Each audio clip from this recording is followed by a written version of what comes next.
Welcome to you all to Mind Body Monday, and what a treat to see some new and familiar faces. I see David. Welcome back, David. Thank you for that sneak preview and the wave. Appreciate it. Good on you. We got 2 nights in a row. I see Kathy and Mina's here, and my Aisha's Hal has joined us. Bonnie, welcome. And Miriam is here. YS, welcome. Jean, it's lovely to see you here. Sarah has joined us. And we have another Jean who's joined us as well. I'm sure others may come on as we get going. So this is actually an important topic for lots of reasons, and you're going to see why. If you're new, when I say thank you for joining me and sign off at the end, if you have a question, just wait, and then I'll take your live. I'll take a couple of live questions on our topic afterwards. So once I say, goodbye, I'll see you next week, sort of thing. Stay on the Zoom, and then you get to ask some live questions to me. So let's kick off. Welcome to Mind Body Monday, and thank you all for joining me. The summer is here, if you hadn't noticed. So in today's session, you're going to be learning 5 unusual signs of dehydration, 2 quick hydration self-checks, how to avoid the 3 most common hydration mistakes, and then you're going to discover my 5 tips to make sure your cells stay well hydrated and avoid the dehydration. Now, one of the main reasons you want to stay well hydrated, aside from the discomfort and dangers of being dehydrated, is because we all need water and a well-hydrated system to wash away the waste products from our body and our brain. Our immune system needs water to wash away metabolites. These are the accumulated toxins that normal, healthy cells make. Just like a normal, healthy family accumulates garbage in the house, so a normal, healthy body accumulates garbage, and this must be cleansed every single day. Now, the key thing here is that most of this detoxification and waste removal occurs at night when we are asleep. In fact, there was some interesting research about the brain. The brain has its own circulatory lymphatic nervous system called the glymphatic circulation system. While we're sleeping, the brain actually shrinks so the fluids can move freely around the brain structures, get rid of all the debris that a healthy brain accumulates during the day. So you see the importance of sleep to detox the brain and stay focused and energized, but also you see the importance of a well-hydrated body and brain while sleeping. So going to bed dehydrated or even underhydrated means the immune system doesn't have the amount of water it needs to do its job properly. It's a bit like trying to mop a dusty floor with a dry mop. It just doesn't work. So too our immune systems need that liquid, that hydration, that vital universal fluid to wash away debris, plaque, damaged cells, toxins from the body. And if this doesn't happen, then damaged cells and toxins accumulate in the body, and this where illness begins to occur. So therefore, the quickest fix right out of the gate is when you wake up, and I'll come back to this again in some of our suggestions. When you wake up in the morning, as soon as you can before the coffee, if you're a coffee drinker, get into the habit of drinking 2 6 to 8 ounce glasses of water right away. So this will give you a hydration buffer that will set you up for success the rest of your day, and it will also help to clean out that residual detoxification from the water fast during your sleeping hours. So just before I kick off with the main content today, I want to share with you my new gut healing program. It's called Heal Your Gut Program. And the weekly Mind Body Monday series, where you're learning about the mind, the body, general health, your immune system, your energy levels and mood, and how to just be your best, will obviously continue. But my new Heal Your Gut program is going to it's really for those who want to take a deeper dive specifically into gut health. And this 8-week intensive, we go into much detail to actually heal your gut for good. So if you have a gut challenge, a digestive problem that's been niggling away, this could be a solution for you. It's fun, it's interactive, it's super practical. You'll learn my step-by-step approach to heal your gut from the inside out. This program is not for everybody. It's only for those who are ready to take a deep dive and actually get my guidance, my direction, and support in a very like-minded online community of people who are committed to excellence in gut health. You're going to learn the specifics of exactly what to eat, what not to eat, and you're going to learn some great recipes as well. And also an important feature of the Heal Your Gut program is you're going to learn strategies to calm your mind, settle your emotions, and relax your gut, which is so, so important. Mostly also extremely important, you're going to learn how to manage flare-ups, and equally important, or better still, how to avoid them in the first place. So for those of you who want to take a deeper dive and learn more about the Heal Your Gut program so you can feel empowered to finally put this to rest, go ahead, type in the chat now, gut health, and I will come back to you with some more info. Go ahead. If this interests you, type in the chat now, gut health, and I'm going to come back to you. For those of you who are new to Mind Body Monday or haven't been for a while, welcome back. It's lovely to see all your faces. And if you're watching a replay and you're new to me, my name is Avraham Gundle. I'm the founder and director for the Center for Integrated Medicine. I'm trained as an osteopath, and I practice functional and integrated medicine. And over the last 30 years in private practice, I've been privileged to have helped many, many patients recover or go into full remission from a whole host of health challenges, specifically gut issues, immune issues, thyroid, diabetes, just to name a few. So welcome back. Let's talk a little bit about our topic, hydration, the reason you're here, right? So one of the questions I get asked a lot in my practice is, why am I always thirsty even though I'm drinking through the day? Now, obviously, these people are not diabetic. Excessive thirst is a symptom of diabetes, so this is not coming from them. Or my patients have also asked me, I don't like drinking water and I'm never thirsty. What should I do? I don't know if any of these questions resonate with you. But on Mind Body Monday, I always like to share an interesting case from my clinic. So recently, a 28-year-old woman came to see me complaining of stomach ache and nausea. She had her gallbladder removed when she was 17 years old, and a year later, at 18, she had her appendix removed. She tells me that she often does not have an appetite, nor does she feel thirsty. In fact, drinking water makes her nauseous. So while I was listening carefully and reading between the lines, also did a physical examination, went through all her scans and her medical reports, it was very clear to me, amongst many things going on, one of the most important things, and maybe you can guess it, if you can just type in the chat. If you see me looking over to the sides, because I've got two screens and I can see the chat. So you can go ahead and just type in the chat. I'll just put this in the chat too. What do you think is the main issue here? One of her main issues was her body was not signaling to her properly. The signals had broken down. It's normal to be thirsty. It's normal to be hungry. And it's not normal to drink water and feel nauseous. Something wrong with the signaling.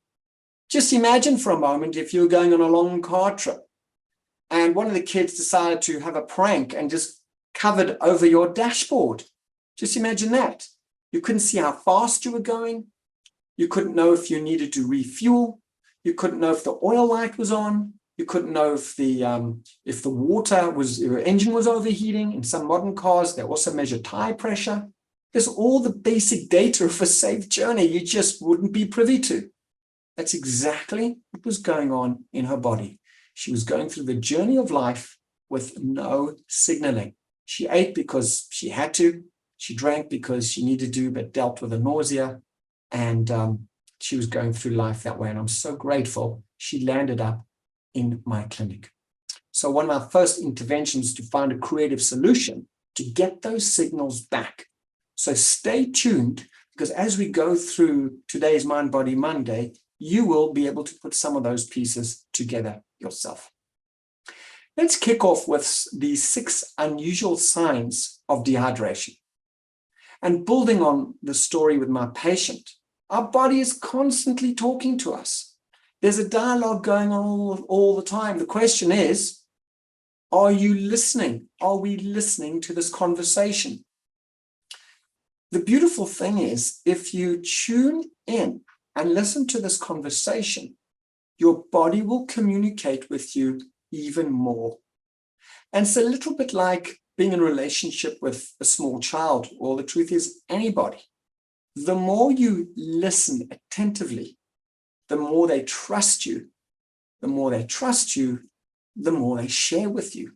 So too, when you listen to your body's signals, if you need to excuse yourself, go.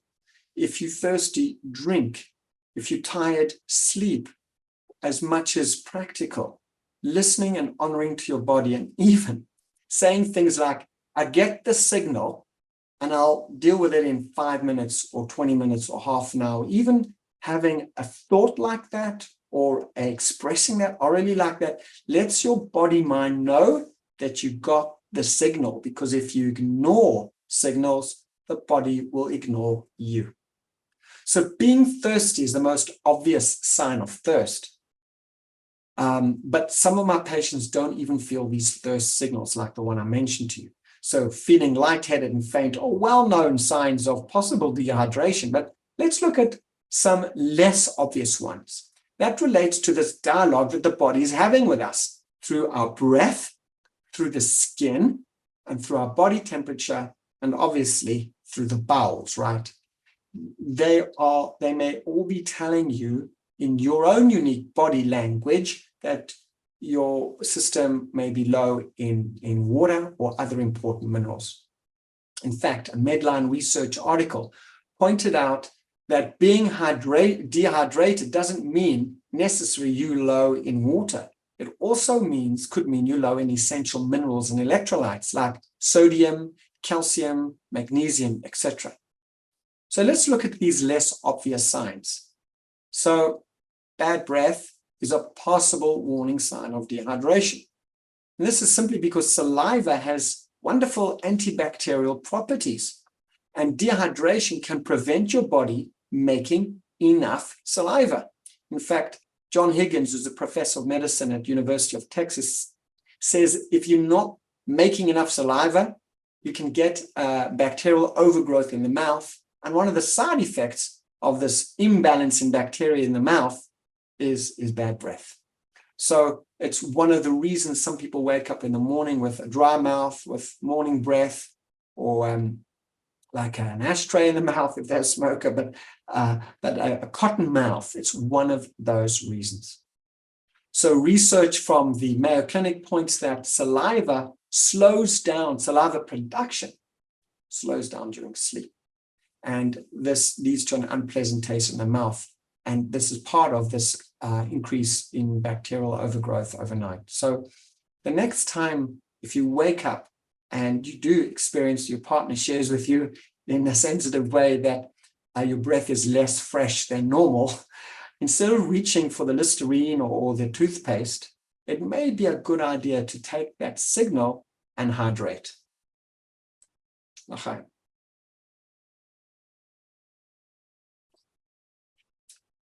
Let's look at another signal of how our body is talking to us. The one was through our breath. Let's look at our skin. Now there's a tinted skin that's T-E-N-T, is a possible symptom of dehydration. That means skin remains tented. If on the palm of, or on the side of, on the top of your hand, if you take some skin, you pinch it up like this, and then you release it. And if after a few seconds it just goes flat again, it's a great sign that your body is well hydrated. So you can all do this now. Lift up your hand for a minute. And if you're watching the replay or listening to the replay and it's safe for you to do that, go ahead. Just lift up the skin in the middle of the back of your hand, hold it up, pinch it, and then just release it. If it goes back down after a second or two and flat again, that's a great sign. If not, it's an invitation to hydrate and your body is talking to you. So the third less obvious sign of dehydration is possible muscle cramps. And this is possibly because of an electrolyte imbalance. I spoke about calcium and magnesium and sodium. So particularly this can occur in hot weather. This can occur in hot weather, and it's important to replace those electrolytes. And with muscle cramps in particular, magnesium plus proper water will be able to solve that problem for good. There's something very interesting here that people don't realize, and I thought I'd put it in there as one of the less obvious signs of dehydration, is food cravings. That's right, especially for sweet and sometimes salty. So because when a person is dehydrated, it can be difficult for organs like the liver, which uses water to release glycogen, a stored form of glucose. So one can actually get food cravings as a result of this inability of the liver to do its job properly. And people can crave for sweet things like chocolate or a salty snack, but sweet things are generally more common. And that's because it's the liver wants to break down glycogen and the body's just looking for a quick fix. So the next time you feel like you're in the mood for something and you have a food craving, for whatever it may be, sweet, savory, or salt, it could be a good idea that at that time to listen to the signal and drink a glass of water. The fifth, less considered, and it is somewhat an obvious sign, but my patients report to me when especially in discussion with them, they haven't yet made that connection. So I want to make it clear, and that is a slow bowel, constipation. Essentially, our bowels is like a city's sewage system.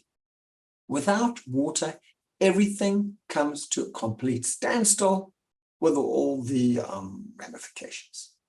And interestingly, women tend to experience this a little bit more than men, especially during pregnancy, because of the pressure in the area, but more importantly, because the hormones fluctuate and tend to slow down gut motility. That's the movement of peristalsis that encourages the bowels to move. So water is literally involved with every single step of our digestive system. So a well-hydrated gut means a healthy gut. So let's all take a nice deep breath in. As you breathe out, relax your shoulders, relax your back. And if you want, you can put a smile on your face because it settles the gut and sends some happy signals to relax your gut as well. Let's look at 2 quick hydration self-checks. So the first key to remember is that if you're thirsty, you are already dehydrated. I think I heard it once said, I haven't checked up on this, but when they found people unfortunately passed on in the desert from dehydration, they still had a half a canteen of water with them. That is because they were hoping eventually to get to some oasis or some place, and they were saving their water, and they didn't realize how dehydrated they were and before delirium set in. So you don't really want to be thirsty per se, especially in the hot summer days if you're out and about on family trips, etc. You want to stay hydrated. I'm going to share with you some of my secrets to do that. So here are 2 quick ways. So the first way I mentioned was the skin the tenting of the skin check. The second one is obviously to check your urine. And some people don't really like to pay attention to the stuff that comes out of the body too much, but our body is our best laboratory. And this is one of the ways our body communicates to us. And we can learn about our body by examining the tongue, by examining other things that come out of the body. And one is to look at the urine. The urine should be mostly clear with a tinge of yellows to it. If it's dark yellow or orange, those are warning signs that the body is not as hydrated as it needs to be, or some other issues.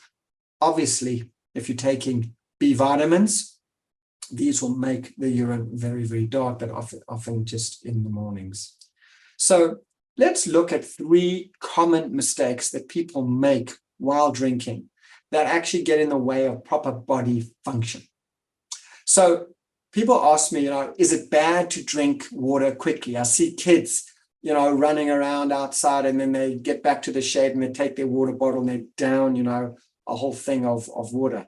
Well, I wouldn't start with the kids that are having fun and all that, but I would suggest for us adults to use this knowledge to further our hydration in a smart way, because drinking too much water too fast can cause an imbalance in sodium, also known as hyponatremia. And in general, this is because the kidneys can only excrete about 1 liter an hour. So the speed at which you drink water can also change your body's tolerance for water. So it's very important to just drink as an even keel, sip through the day. Often with my patients, I just tell them, and I'll get to this shortly with our hacks to do this smartly, is to take your water bottle from, let's say, from morning, you've started your day with your 2 glasses of water, and then from that time until, let's say, 1 or 2 o'clock, you've completed one liter of water, and then from 1 or 2 o'clock to like 5, 6 o'clock, you've at least completed another liter of water, and you're not downing it in one go, you're just sipping or mouth-filling it through the day. The second strategy to do this right is really not to be drinking in excess while you eat. Eating essentially is eating time. Drinking essentially is drinking time. And when you mix them, research has shown you can dilute the stomach acids. The stomach acids in your body produce about a tablespoon of acid per meal in general, depending on what you're eating. If you're down 2 or 3 or 4 glasses of water or any liquid, you're going to dilute your body's ability to digest your food properly. So the best thing to do is really up to 20 minutes before your meal, you'll drink 2 or 3 glasses of water, and then about 40 minutes after your meal to drink water if you need. And during the meal, just enough to help with salivation and drinking and swallowing during your meal, but it's not your main drinking time. I remember when I was in the States, the first thing you do, what happens when you go to a restaurant, you sit down and bring the menu, and they bring a couple of pitchers of icy cold water, and everyone starts just drinking this icy cold water. It's just part of the pre-ordering ritual. But and if it's a good restaurant, you're not going to be waiting 20 minutes or half an hour for your meal. It will be out there pretty quickly. So you, in effect, is cold water, and this is what I'm getting to next. Let me just get to that, and then I'll finish this. Drinking cold water, large amounts of cold water, actually inhibits digestion, because cold causes a vasoconstriction. It closes up things. It slows things down. That's why if someone gets a bump or a bruise, the first thing you do is put an ice pack, because it contains that inflammation. So too with drinking cold water, it will slow down the action of the vagus nerve. And this vagus nerve is very, very important to facilitate proper digestion. So coming back to that story at the restaurant is, if you want to have a little bit of water and maybe put some lemon juice in your cup, that will stimulate your appetite, which is fantastic, but you don't want to be drinking copious amounts of water just before your meal. It's Mind Body Monday. Just before we end, I want to share my 5 tips for getting all the fluids you need and how to avoid hydration. So let's just take another nice deep cleansing breath in, breathing in through your nose. And as you breathe out, relax your shoulders, soften your face, relax your belly. And if you've got any questions, just put them in the chat, and that will help you and me to remind us just shortly to get to them. So here are my 5 tips to making sure you're getting all the fluids you need and avoid hydration. So the idea here is just to find a couple that work for you. They're actually culled from a larger list of 25 hacks that I use in my practice, but I didn't want to overwhelm you, so I thought I'd just give you my 5 top favorites for today. So the first one I mentioned, which is really get into the habit of starting your day off with 1 or 2 6 to 8 ounce glasses of water. And if you are a coffee drinker, this is particularly important because coffee is a drop acidic. It's also a little bit of a diuretic. So you want to hydrate your body before you dehydrate your body, so to speak. So it's a great morning routine. The second is actually carry a water bottle around with you. Put your name on it in case you get it lost, but really just carry a water bottle around you with you, because you'll be surprised once you have it in your space, you'll be sipping and drinking a lot more. For people at work, going to the water bar is a suggestion, but sometimes people just get carried away on the computer and on the phone. So just have your bottle at your desk. Here's my bottle at my desk, and just drink. You'll be able to drink it through because it's close by. It's about proximity.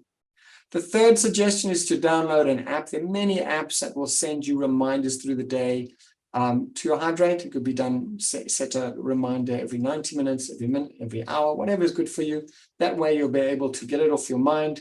You'll have a little ping or a vibrate and it will remind you to drink. What I like to do is recommend, and I'll do this for myself, just to add a wedge of lime or lemon into the water. It just spices it up, makes it more interesting. For kids, this one is particularly important, but for adults as well. Swap your packaged foods and snacks for fresh, healthy options. Swap dry snacks like chips or pretzels or crackers, which have a low water content and a high sodium content, with fresh or frozen fruit, a smoothie, a yogurt, celery with almond or peanut butter, which is a vegetable which is high in water content, or cucumbers, or cut up vegetables with hummus. Just have these easily available. So when the afternoon dip comes and you need something quick and easy, you have it already in your fridge that you can just take out. Lastly, and this is really my favorite, is learn to link your water intake with a daily activity. So one is, as soon as you wake up, you'll have one or 2 glasses of water. That will be a memory peg. Or after a visit to the bathroom, that would be another opportunity to have a glass of water. So some water out and some water in. So let's just come back to my patient for a minute. After I helped her clean up her diet, because some of these foods that she was eating were actually turning off the signals in her body, just like covering that dashboard over with a black cloth. And that was blocking her body's ability to signal to her. I also recommended her to drink my Good Gut Hydration cocktail. And she liked the sound of that, but was a bit disappointed that there was no booze in it. But I said once she's better, she can experiment with adding that in as well. But for now, it's going to be just a teetotaler Good Gut Hydration cocktail, which was a combination of soda water, a half a fresh lemon, a teaspoon of apple cider vinegar, a pinch of Himalayan salt, and well mixed. And every 90 minutes, and yes, she had an app which I had her download while in my practice and set it up for her. Every 90 minutes, she would drink 1 6-ounce glass of water of this special hydration cocktail. The good news is about 10 days later, she reported less stomach pain, feeling lighter, feeling thirsty, and a drop of an appetite for the first time in 10 years. Because water is an information carrying substance, and it carries information throughout our trillions of cells in our body, in our brain. And once you turn on the lights, hey, you get to see. So she's at the beginning of her healing program, and I know she's going to do amazing and put all of this discomfort behind her. So if you've joined me in the middle of today's Mind Body Monday, welcome once again. And if you missed the exciting news at the beginning, I wanted to share with you my Heal Your Gut program. It's designed for those of you who've got a gut issue or know someone who has a gut issue and you want to just put it to bed. It's super practical. It's fun. You're going to learn my step-by-step approach to heal your gut from the inside out. If it interests you or you know someone you want to share their name or email with their permission, just write gut health in the chat and I'll be in touch. So thanks once again for joining me on Mind Body Monday. And I really look forward to seeing you next week. And just remember, Mind Body Monday is where self-care is the heart of healthcare. All you need to do is just take one small step to enhance your health in mind, body, and spirit. See you next week.